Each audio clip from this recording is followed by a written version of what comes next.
we're streaming live on Facebook if you're ready to get going here, Bill. I know you are because you're always at the ready.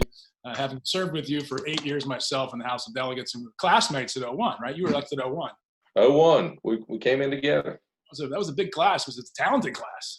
Very talented, yeah. We had a lot of good guys. Anyway, former Senator Bill Carrico from Southwest Virginia. Great to join us here on Virginia Free. We'll call it Virginia Free TV with What's Next Virginia. A lot of interesting things going on today, most notably yourself. And let's cut to the quick. You've been mentioned as a potential candidate for governor of the Commonwealth of Virginia. Where are you in that decision-making process? Well, I've been having conversations, talking to family, to friends, to other leaders, seeing what the possibility it would be for me to possibly get in this, because I just feel a calling. I feel, my heart has always been in public service. I've spent 35 years, and seeing the direction that Virginia went right after I left, I just have this desire to do it. It's kind of like the story in the Bible of Gideon, when he was hiding in the caves, threshing wheat by the winepress, hiding from the Midianites. He heard the voice of the Lord say, "You mighty man of valor, to go out and defeat the Midianites." And I just feel like I've had a lot of experience. I have a lot to offer, and we're at a point in Virginia that we've got to have strong leadership, and I feel like I can do that. I can lead, and right now I'm just laying the fleeces out like Gideon did, just to make sure this is the way that the Lord is leading me to go, and if all falls into place, then I should have some answers by September, October. Okay. Well, and I'm not gonna. This is gonna be a little bit of wind to your back. So prepare to put the sails, because the Bill Carrico I've known, served with him in the House of Delegates, is a man of passion and compassion. I remember you speaking so well and so eloquently on the floor. You speak with your heart. I think you would govern with your heart. I think you'd campaign with your heart. But you'd also have this underlying passion that I know comes from a very strong faith. And I wish you the best in your deliberations as you get closer to making that decision. As the calendar, every day you don't declare is a closer day to not campaigning to the nomination. But I do hope the Republican Party gets back in the primaries. They've come down in their numbers over the years, participants in the primaries, even their registration, voter registration has gone up. So hopefully you'll be a constructive voice for that. And I know you want to be a constructive voice for Southwest Virginia as well. Right. Yeah, and business-wise, we are suffering tremendously in Southwest Virginia.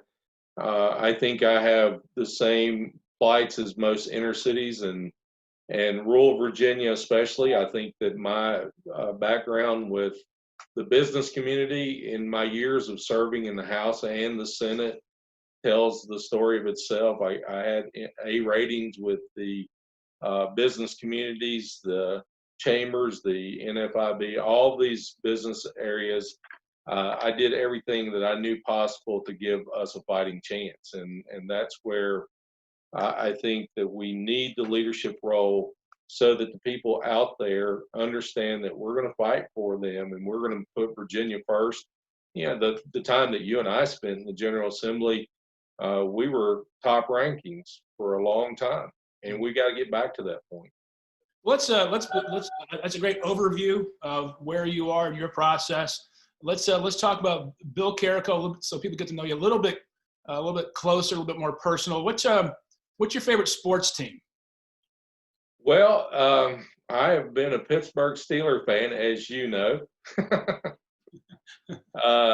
I followed Pittsburgh because of where I live. We probably are more associated to Pittsburgh than we are to any other state, any other NFL team, until the Panthers, of course, came along. But being a long-time Pittsburgh fan, I remained loyal to them. And then, of course, you have Heath Miller, who was from down this way, that played for Pittsburgh.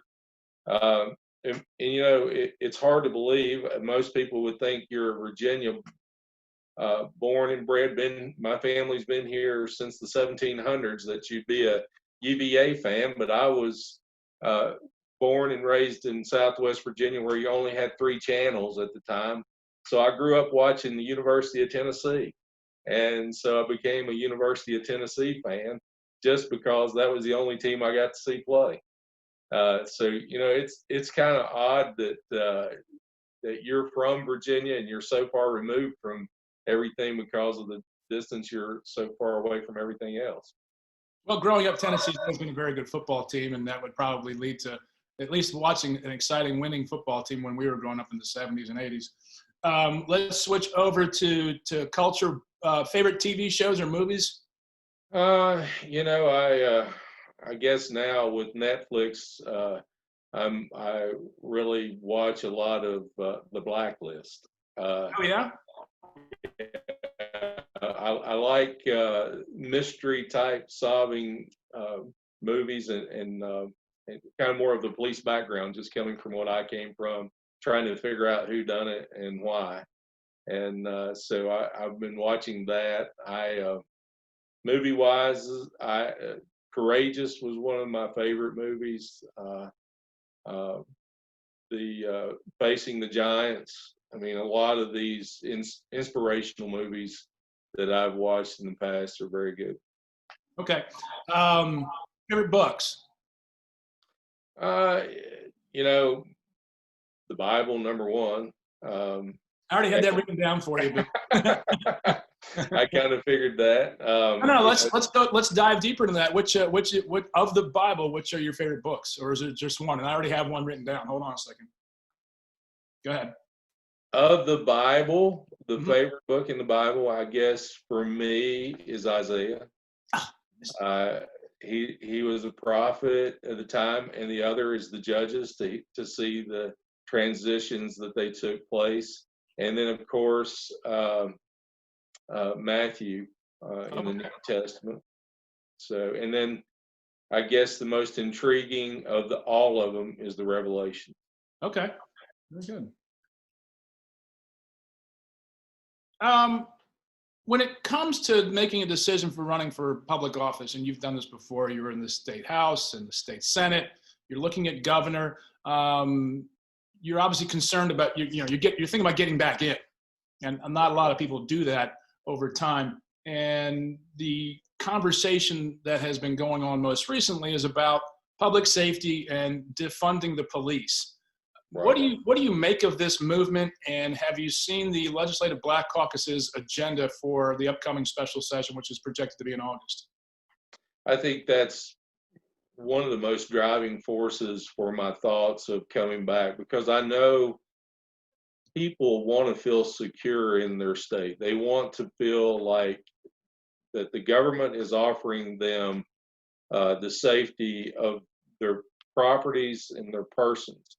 And I think when I see all these initiatives coming out, these battle cries to defund police, I don't think that is the majority. I think people realize that there has to be a need for law enforcement out there in order to keep their families safe, their properties, all the things that they do. I mean, it is so integral part of a free society.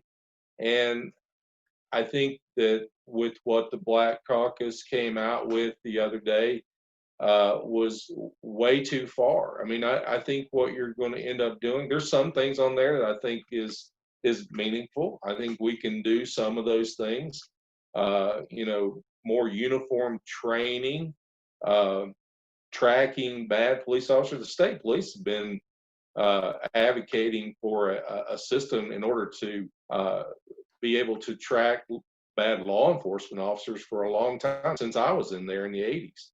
And, basically most police officers don't want the bad apple. It's like anything, bad ministers, bad teachers, whatever. They just give a black eye to everybody when something happens. And so, there's things that we can do, but, there's a few things on there. The sovereignty issue. Let's try to go down the list here. I have it in front of me. And Okay. I think there are some, to your point, I think there are some things where people would readily agree there need to be improvements on transparency, data Sure. collection, training. I don't think anyone has a problem with that. That's just No. better management of personnel, right? And it's only not there because of funding. I mean, they're the ones that let's give you the state police since I've been there. They've been cut $100 million over the last 10 years, so they're already being defunded. Wow, I don't think people know that that's gone on. Yeah, because they're, as we were in budget crunches, public safety is the one that gets hit the hardest, and that's why you're seeing 250 troopers short out there, because they didn't get to have the academy to bring them in. They didn't get they don't do. When I was a trooper, we trained more often. You don't train as often now because you got to make those budget cuts. Your equipment is not up to date. All these cuts that are being made is why you don't have the adequate training and so forth. Well, it's interesting how they changed the language here in the listing when it comes to funding. They didn't say defund, they said divest. Right. Did you see that too? Right. I mean, Yes. they know that's a bad it's a bad political language. So let's talk about divest in taking money and moving it to mental health instead of having a law enforcement officer respond to a mental health situation. Let's say that there's someone in with a psychological issue going on, and the family calls the individual, the police, and saying, we can't control our husband, our son, or whatever. We need the police to come. He's acting abnormal. He's talking like he's going to kill someone. Is that social worker equipped and qualified to go in there at that time? Probably to have a conversation, but on most occasions, an individual like that is not thinking clearly. They can grab a knife, they can grab a screwdriver, they can grab a pencil, and they can really hurt an individual in a situation like that. So the police are still going to have to be involved.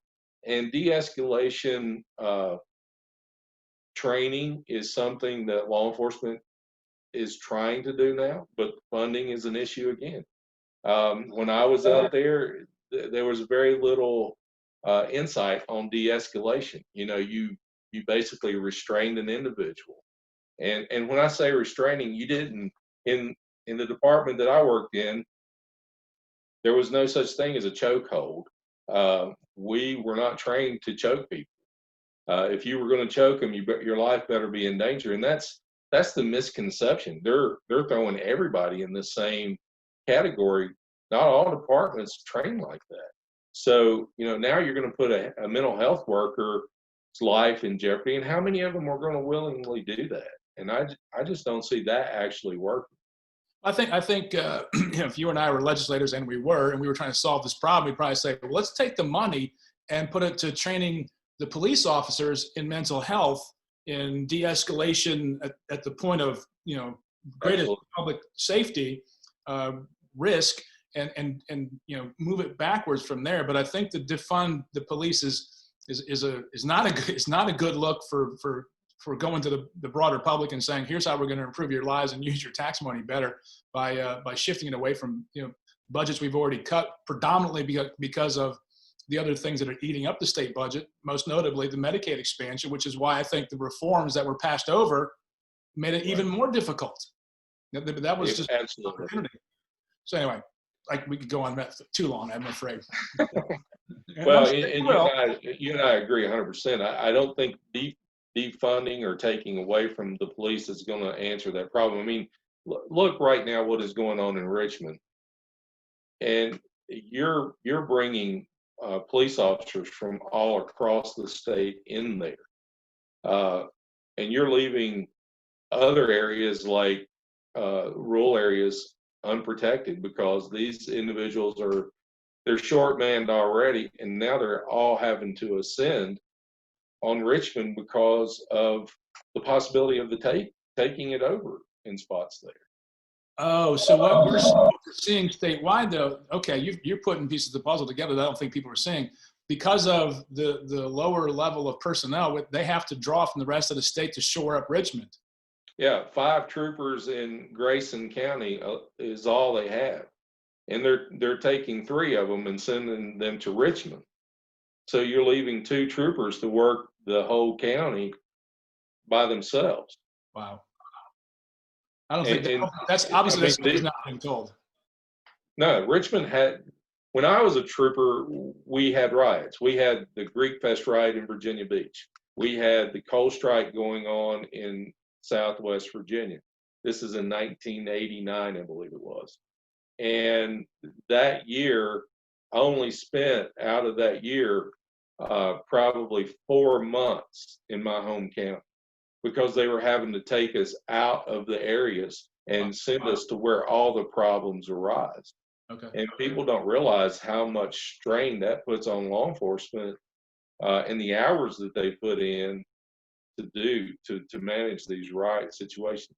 And who better to be the chief executive officer than someone who has the street smarts and has been on the street fighting those battles? Well, it's a compelling case to make for a candidate when this is the moment when people are looking for the dialogue on public safety, the dialogue on race relations, really solving the problem rather than taking the political advantage and turning it into something that doesn't actually change things. And I think people are hungry for change. I think universally people are saying what happened to George Floyd was a horrific killing. That guy did it. That was wrong. Let's fix the problems in the system. To your point, though, you're seeing overreach in the listing here. But let's. I think we're okay with it. I think knowing you and knowing the process here, if a bill came to expand the use of body cams, you're probably gonna be okay with that. Go ahead. With funding. With funding, right? Yeah, because look, body cams, and I'm not sure you're familiar with this. Body cams require the Commonwealth attorney to have someone on staff to review these each day. Oh. And you can't just have a body cam. It requires the ability to take that footage to a Commonwealth attorney to review each day, and it has to be stored for a certain period of time. So you have, if you're going to expand it to the state police, you have some troopers that would have an hour drive to get to a Commonwealth attorney's office each day to leave the footage. I'm not opposed to body cams. Most state police and a lot of agencies already have video cameras in their cars. But people are saying you get more of a better view of from a body cam, which I somewhat disagree with, because I'm blading myself from the threat. So my camera is pointing this way because I'm in my protective mode to try to fend off any attack. But overall, the use of body cams has, I think, reduced the incidents, at least the reporting of the incidents of police brutality, notwithstanding the ones we've seen up in most. Absolutely. If you can find a way to adequately fund it and retain it, I think it's fine. But from looking at this list, you see a laundry list of expenditures and increased funding, not divesting. Oh, no, this list that they have is going to cost $500 million to implement. $500 million, because you were on Senate Finance, weren't you? I was.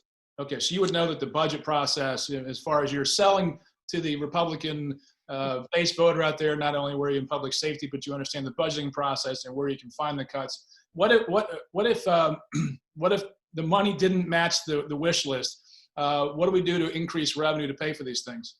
The only way that you can pay for anything in Virginia, because as you're aware, we operate on a balanced budget, is that you take away from, you do one of two things. You take away from education, transportation, any of the other factors that we're trying to fund, and put it into that special directive, or you raise taxes. And There's no free lunch. there's It's no going free to lunch. And cost. actually, look, and I think the Republican base has gone well away from that since the time when we were elected, when we actually had a balanced federal budget. It was kind of like something to raise the banner on. People realize that, and they're going to be willing to pay for the government that they want, one way or the other. We're going to be associated with that cost. You might as well pay for it. Anything on here in particular, that list from Leslie and Black Caucus, the Senator Bill Carrico, that you find that's just a bridge too far? You said it was overreach. What is an overreach in this list? Sovereign immunity. The immunity issues. Mm-hmm. Explain that. And let's talk about sovereign immunity just for a minute. Sovereign immunity means that the Commonwealth is immune from being sued on many bases. So if I'm operating outside of the realm of what I'm trained to operate on, you can't sue the Commonwealth. Do away with sovereign immunity in the Commonwealth start and I operated outside the realm of what I was trained to do. If I'm the law enforcement officer that wasn't trained to put my knee on an individual's neck and choke and ends up choking them to death, not only does the police officer get sued, but also the Commonwealth of Virginia. And at this point, because of sovereign immunity, the Commonwealth can distance themselves from the suit because they didn't train the officer to do it that way. The sovereign immunity protects the Commonwealth from frivolous lawsuits, as well as it protects law enforcement who is trying to do their job but reacts to a situation and it turns bad, and it happens in a split second. Right, and I think you would also find objections to qualified immunity. Absolutely. And explain your opposition to that and what it means to someone like yourself who was a frontline law enforcement officer, an LEO, doing your job on a daily basis, patrolling the Commonwealth. Well, your job is to react to someone's action. So you're out there every day not knowing what that individual's mindset is to be. So if I'm stopping you on a traffic stop, 90% of them are going to be uneventful. But then you've got those 10% that maybe the person's having a bad day. There's going to be an argument that ensues, and depends on what their mindset is that day, it could end up in a fight on the side of the road. DUIs, you never know what a drunk individual is going to react. I mean, a drunk individual can either be combative or very mellow.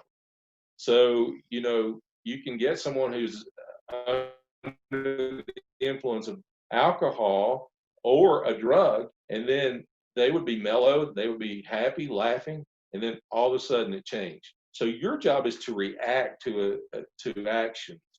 And when the general public, if they were put into a situation to where they have simulations, and if they just took time to do a simulation or two, they see how quickly things go bad, and how qualified immunity, if you're out there and you're trained to do a job and you have to react to a situation, there's always the chance that a mistake is going to be made. Right. And you're just held at too high of a standard. And I think, having not an attorney and trying to understand these issues, how difficult it would be to retain people under those working conditions for, frankly, the pay that it's just not there. It's not there. An example, the 15 and a half years I was in the state police, 7 of those years, my pay was frozen. So after 15 and a half years involved in a car wreck and ended my career, my average compensation was my average salary was $32,000 after 15 years of service. So what you have today is you have a new starting salary because of the work that I did while I was in the General Assembly to bring that to everyone's attention, and that salary is now starting salary about $48,000. Now, how's that compared to Texas and other places? Starting pay in Texas is $75,000 for a state police officer. Wow. Wow. But who's going to risk their lives every day under the attack that they're under for $48,000? And that's why the state police has had recruiting problems. Now let's talk about sheriff's deputies. They're starting pay. Sheriff's deputies, and explain for the folks who don't understand the difference between the state troopers and the sheriffs and deputy sheriffs, because we have police departments, local police departments, who also have sheriff departments. And so we have a wide array of law enforcement officers in the Commonwealth. So we have state police who are hired by the state, and their sole purpose is to be spread throughout Virginia. And there's somewhere around 2,100 in the Department of State Police that's scattered throughout Virginia. You have sheriffs who are elected by the people, who have deputies that work, and the way the language of the is for deputies is there's one deputy per 1,500 population of that county. So the sheriff has under him deputies, one per 1,500 of the population of that county, and they serve at the leisure of the sheriff. So the sheriff has the ability to hire and fire at will employment deputies as work under him for that county, because he answers to the people. Now, as far as city and municipalities, they appoint their police chief, and that those officers work for that police chief, and it depends on the funding that the city and municipality does. Now, sheriffs in big cities, all they are in control of is jails. They're basically correctional facilities. So let's now look at what happened in this General Assembly session. Delegate Guzman, she introduces the bill that allows unions to form in counties and towns, municipalities, and to have bargaining power. So what does that mean financially? That means that now, and to get to the point of what the Black Caucus is asking for, that means that these cities and municipalities and counties those deputies and those police officers can form a union, and they'll have bargaining powers. And where you have so much problems of where in Minneapolis you have a police officer who didn't use good judgment in the George Floyd case, who was protected by a union. He had 18 other complaints, but they have a union. They got to bargain with that union before they can do anything. So now we're starting down this road of watering down the right to work law in Virginia for the ability to form unions, teachers unions, police unions, and it'll all be on a local basis. Fortunately, they didn't allow it to go on a statewide basis, or you could have all state workers form a union and have bargaining powers. And that drives cost up. That doesn't drive costs down. And associations are different than unions. They advocate for the individuals, but they have no negotiating power with those that are in authority.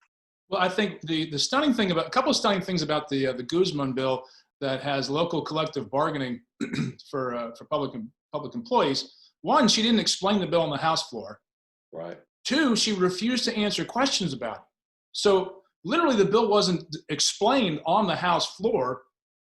So people couldn't go back and say, "Oh, this is what it does." They literally refused to do it, and she's actually considering statewide office.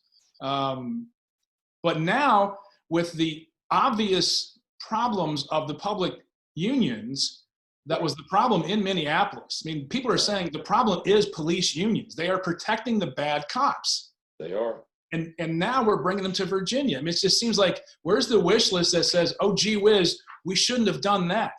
You know, we could probably go back and change that one. Or, I mean, I think that's one that if I was a member of that caucus, I would not want to be running on that for re-election. We're importing the problems to the other states. Well, and that one flies in the face of and contradicts what the Black Caucus has put out as far as what they're wanting to do to reform law enforcement. If you have a union, you don't have control of that because they have the bargaining power. Well, And they're protected. They're protected by their. they're protected. And I think here's what's going to happen with Derek Chauvin, whatever his name is. He's not going to plead down to a lesser penalty. No. He's going to try to go to court, get a jury, and have the police union pay for his attorney and try to get off. Absolutely. And then he's going to use his training records, which he was trained that maneuver by his agency, and he's going to say, I was trained to do this. And if you heard the video of excited delirium is a psychological issue that people have when they're on any kind of drugs. And of course, they're saying now he had methamphetamine and fentanyl in his system at the time. He's going to say, and it's recorded, that this is what we have to do in the case of excited delirium, that we have to restrain this individual until rescue gets there. Now, I'm not saying that's right, No, but I'm saying he's going to use it as I was trained to do it this way. that's what's going to happen. And my fear is, even if he's found guilty of, say, manslaughter, and they go down the list and say, how do you find on second-degree murder not guilty? How did you find on third-degree murder? You know, the tweets are going to go out straight away, he's not guilty. And by the time they get to the guilty verdict, the whole country's exploded again over all this Absolutely. stuff. And that's my fear with this whole thing. And this is why, you know, I can't believe we're actually going to try to have collective bargaining for local public, you know, government. It's the cost driver alone is staggering. Plus, you import bad teacher protections. I mean, and then bad public employee protections, and that's not how you get rid of bad public. It creates less trust in government, in my estimation, and a lot more cost. It does. It does create that, and it creates a cost that we can't afford. I mean, we're going to turn into a New York if we have tax-wise, property taxes and everything, because we're gonna be at the mercy of a union on what we pay employees. And I think a lot of people leave. I think they've already left New York. They'll leave. They'll go to Florida. They'll go to Texas. They'll go to other low tax states and just say, you know, and this is what drives me to want to get back in. Look, as I said in the beginning, my family's been here. I'm a Virginian. I have been here all my life. I have sacrificed. I can tell you, if I do get in this, I can show you the scars that I've took for this state, the sacrifices I've made for this state. I have sacrificed more, and I will sacrifice a lot if I get in, financially and physically, to just do the job. But it's worth it to me that my family is able to live in Virginia that I grew up in and I love, and be a part of this state as it moves ahead. I just don't think that's who we are as Virginians. I think we are different than that. We're not the California of the East Coast as people. We have some leaders that wants us to be, and I use that term leaders loosely because I don't think they're leading very well. I think they're just going off of social media ideas and other states' ideas. We have to lead. We have to have strong leadership. And I am one of those that just don't back down. I believe when I believe in something and I believe it's best for the people, I'm going to go for it. Well, one of the things I think, and I appreciate your sentiment there, and I think many people in your party believe the same way, but at the end of the day, you got to govern. You got to work with both political parties. Absolutely. That never gets away. I think our best days are when we have divided government and people are forced to make decisions. The deadlines work. We are clearly the opposite of Congress right now. They can't even pass a kidney stone. They killed Tim Scott's bill in the Senate, which is a starting point on police reform. It was nauseating that they wouldn't even let that thing go to a full vote to even put in the position to negotiate with the House. But speak to your experience, if you can, former Senator Bill Carrico joining us here, about what it's like to govern and how are you going to make that transition from campaign bill to governor bill? Well, as you know, I mean, we've both been there. Um, you can't just govern to the far right or to the far left. You've got to govern, you've got to find common ground. And, I've done that in my 18 years in the General Assembly. There's issues that that wasn't popular with the Republicans.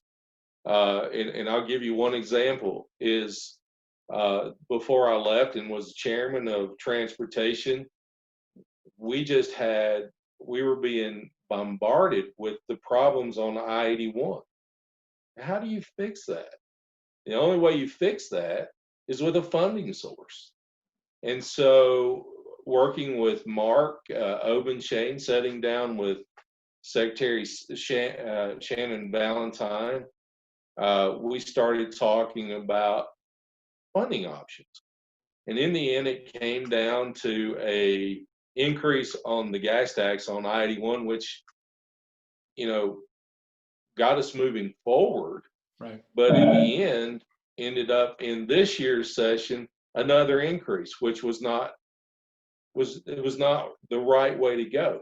We have to focus on 11 million vehicles going up and down I-81 a year. I mean, you just can't, 47,000 at the interchange of I-81 and I-77 every day. The only highway that transports 47% of Virginia goods on it. You've got to do something with that road. And you can't do it by taking away from education and other avenues that you don't have. The biggest problem that we had was the expansion of Medicaid and how it ate into our budget at the rate it was eating into it and not having any discretionary money to do anything with it. Right. And so we had to come up with a funding source. So I worked with the other side and we came up with something and we put it forward so that we could put the bonds out there and we could start making improvements to this interstate highway. Now, was that the best solution? It was the only one we had at the time, and we worked across the aisle to get it done. And that's something that I frankly is lost because people want to be like, I'm never going to do anything, so send me there. I've never understood that concept. It's sort of lost on me. People are saying, we're going to hold up this value, and we're never going to do this, and we're never going to do that, because people are like, well, that's not something we want you to do anyway. I mean, basically, state government is, roads and schools and public safety and Medicaid for health care and corrections and paying pensions. It's not glamorous. It's in the boat rowing stuff. You were on Senate Finance Committee. I think people oversimplify the difficulty of governing, even in state government. Yeah, and in the process of governing, you've got to have the ability to say no to some things. You've got to have the ability to say that we've got to find a different solution for that. We've got to move in the direction in which we can afford. It's almost running your home. Your household incomes and your household budgets is if you can't afford the new car, you don't buy the new car. Right. You have to find a way to fund these projects without taking away from those core services that you're talking about. Right. But let's shift to higher education. That's a big expenditure for the Commonwealth. It's also a big business in the Commonwealth and a key to our success. And we've seen a lot of what's the polite way of saying differences of opinion on college campuses these days. And I would think that the Republican base is looking for an opportunity to strike back at that which it disagrees. Is that fair? Is that rumbling up a bit? Yeah, higher education is one of those that you try to tackle every year you're up there because of rising cost of tuition and what you have there as far as what are we educating our kids to do? I mean, are we going in the right direction? We have to have some idea of a mixed bag here. We can't be directing all of our kids in the higher education path because some of them can do very well in a career and technical setting, and I think that's something that we got to look at. But we also have got, for those that are going into higher education, we've got to make it affordable for families like mine and yours and others that want to send their kids to college. And I have some good ideas on how to do that. Okay, good. Let's circle back if we can, and if you have any questions, please leave them on the Facebook page or in the chat room if you're participating with us on the town hall for Senator Carrico. Let's talk about the dicey issue or the tense issue of race relations in this country. I think we have a tremendous opportunity to make some real headway here. What are you seeing? What would you like to have happen? How do we reach across the aisle and between the races to bridge gaps and to create an understanding and real progress? Well, we've seen this issue come to fruition in the last few weeks, come to a head. I mean, I think it's been building for some time. For me, I don't know if it's as much a racial issue as a prejudiceness issue. I think it's more that those that were growing up with low incomes and nothing, that they were not given an opportunity. They were looked at differently, and I think that is a prejudice issue, not a racial issue. Look, I grew up with nothing. I grew up in a poor home. I mean, I wasn't poor, but I wasn't by any means rich. Opportunities wasn't there for me. I had to work to go that way. Now, did I get preferential treatment because I was white? If I would have been growing up in the same atmosphere, if I was of color, would I have got the same opportunity? That's the question that we got to ask. Are we actually giving people the same? If I'm a colored individual, if I'm a white individual, am I getting preferential treatment? Are businesses being prejudiced against the color of one's skin? Right. If that's happening, which it's being portrayed that that's the way things are going, then I think that's something that we need to address. Now, racism is a really, really hard word, and you and I know. I've served, and some of my best friends, the actual first person to wish me a happy Father's Day is a roommate of mine in the State Police Academy who is of color. And he's the first one who called me when my son was born. I love him like a brother. I don't see the color of his skin. And I think that we're in a time now that we don't see that as much as we did in the early 60s. It has evolved to the point that we are able to at least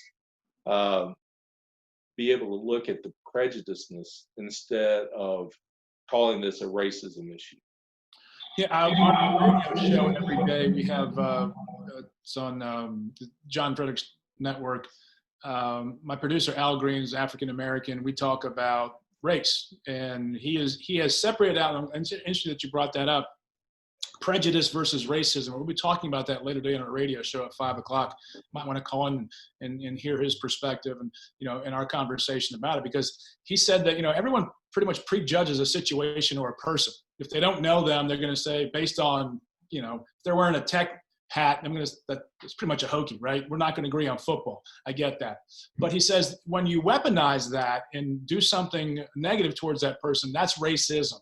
Right. You're taking a thought and putting it into action, and then the systemic nature of that is something that we're also exploring there. Let's jump, if we can, to healthcare.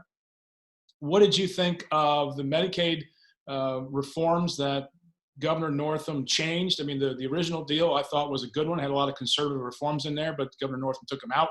What do you think of where we are now? What should happen, since you run Senate Finance? Well, healthcare is the one thing. It's the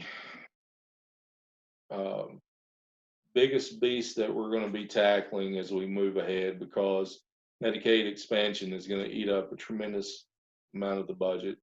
And the reforms that he changed and and the initiatives that were put forward through, the ability to be able to fund these high cost procedures and so forth, without expanding Medicaid any further, is something that we have got to go back to the table, and we got to figure out how that we do this. Because I will tell you, I don't foresee the federal government sticking to what their percentage is. And as that percentages drop in Virginia, if it drops to 80%, that the feds are going to fund for Medicaid expansion and the state's going to pay 20%, billions of dollars is going to be spent in that program.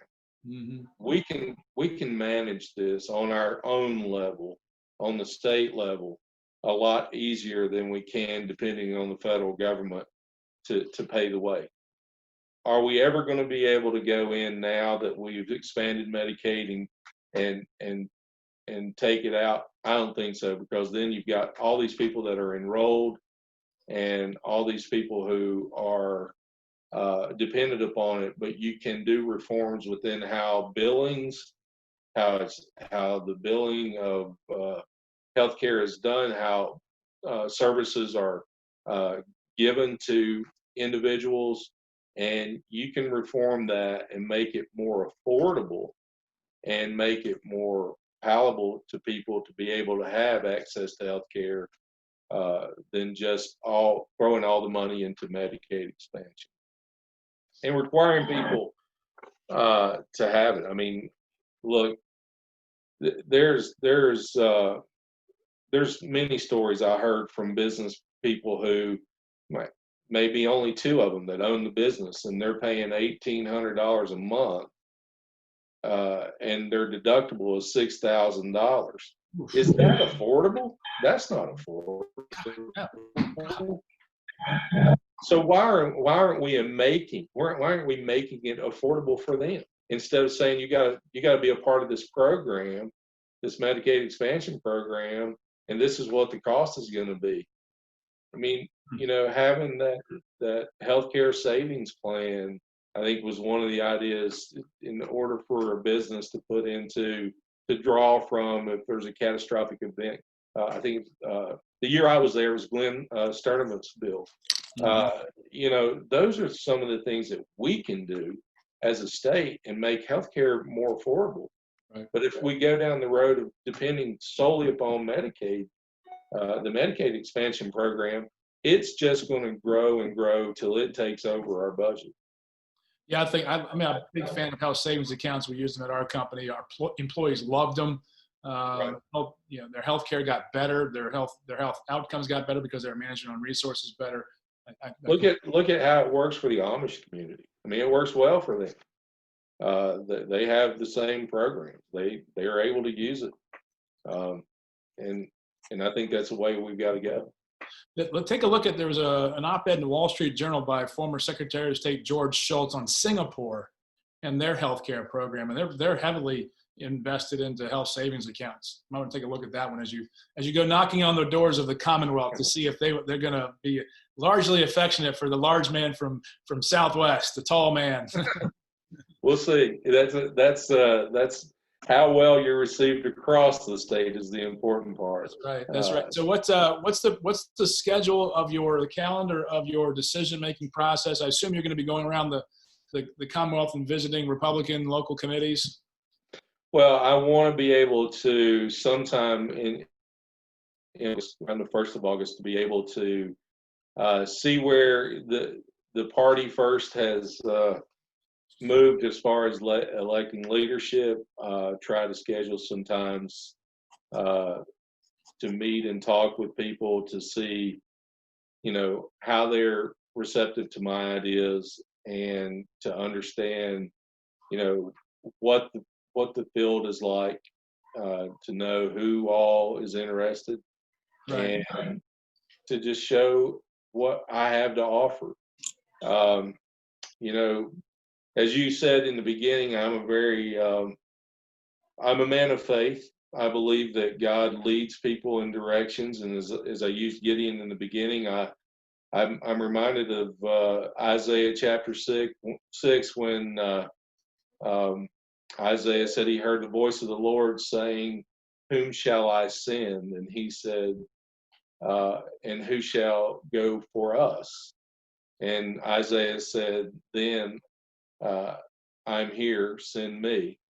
I'm trying to go out and say, look, I'm the least among all the candidates that you're going to see. I was not born into a political pedigree. I've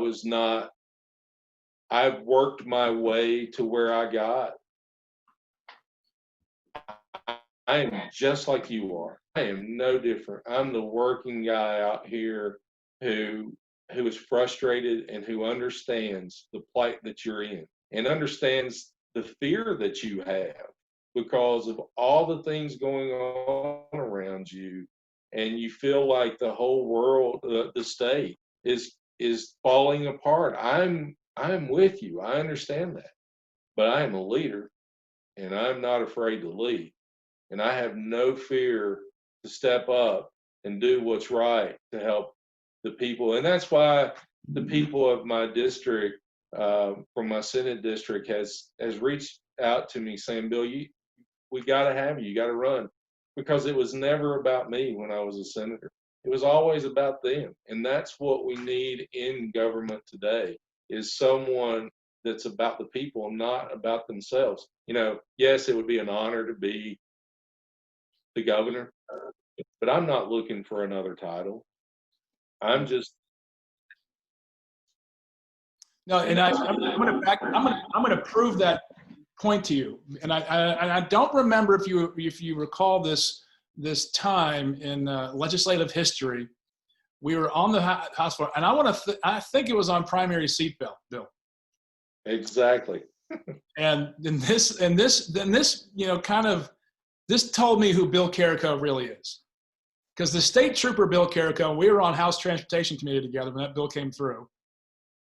And you were for it, and I was against it. and I spoke I told a story about the kids and just buckling them up to go see my parents. And a funny story. And on second reading, you voted for the bill. And you came back the next day and you said, and it was powerful because you were emotional. And I'll never forget this, Bill. You said, I got a lot of calls from back home who opposed me on this bill. And I need to remember I represent them, not me. And I thought that was a mark of a legislator who represented his district. And you went against your own conscience because even though it was your own, you said, I don't represent my conscience. I represent the people of my district. And I really applaud you for that. Not for the outcome of the bill. I mean, bills come and go. But, to me, that was a hallmark of a legislator. Well, I've said it many times, and I'll say it again. God has a way of always reminding me I'm the servant, not the master. And he does it through the people I represent. Is when they speak to me, I take what their concerns are very seriously. And I think that is what we're lacking in leadership today, is you're a servant. You have to have a servant's heart first. And you're a servant to the people, not the master of them. Because we're in a free society, and we have got to lead according to that. Okay, I think we're going to end on that great note. It's a final, and I will have you back on here. You can call it a radio show. But I really appreciate you taking time out on Thursday as we get into if you can imagine, we're having a holiday next weekend, like we haven't had, time off the last 3 months. But it's great to see you from Southwest Virginia through Zoom here in the virtual town hall put together by What's Next Virginia and Virginia Free. Please say hello to your lovely bride, Paula. Michelle says hello too. And I said hello also. And the kids, they're probably all grown now. Just had a graduation Tuesday for the last one, for the one who was born our first year. Remember that? I remember that. We're old, man.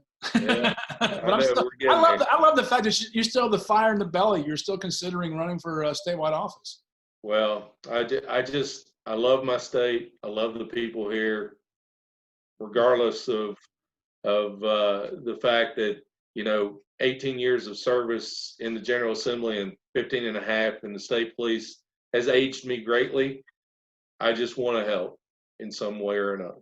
Well, your hair is still darker than mine, so I don't know. Mine's just falling out. That's Got you on that one. I'll take gray hair or no hair. You take the gray hair. I can assure you. Well, I'm gonna go on a limb here and say I think you're running. I think you'd make a great voice in the debate, and I think that's what citizens should do is get in the arena. I'm not pushing you in. I just think you're in. I think if you've got the passion, and I know you're a man of passion and compassion. Good luck and God bless. I think it's going to be a crowded field, and I think in a crowded field, you could stand out. So I wish you the very best, Bill, and have a great day and weekend. Thank you, Chris. Thanks for having me. Anytime. Take care, buddy.